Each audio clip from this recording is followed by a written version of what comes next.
మెదక్ జిల్లా రెండవ విడత జరుగుతున్న 8 మండలాలలో 142 గ్రామ పంచాయతీలలో ఉదయం 7 గంటలకు ప్రశాంతంగా పోలింగ్ ప్రారంభమయ్యింది. 8 మండలాలలో 1,76,168 మంది ఓటర్లు ఉండగా అందులో 84,695 మంది పురుషులు, 91,480 మంది మహిళలు ఓటర్లు కాగా ఇతరులు ఇద్దరు ఉన్నారు.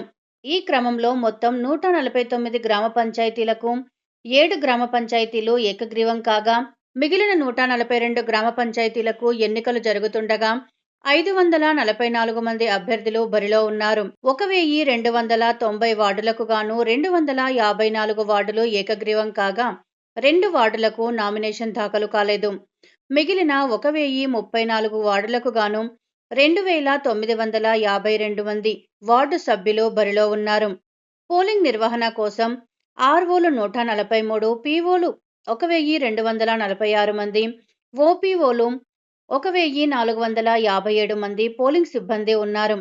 పోలింగ్ కేంద్రాల వద్ద ఎలాంటి అవాంఛనీయ సంఘటనలు జరగకుండా జిల్లా ఎస్పీ డివి శ్రీనివాసరావు ఆధ్వర్యంలో 750 మంది పోలీసులతో పటిష్ట బందోబస్తు ఏర్పాటు చేశారు.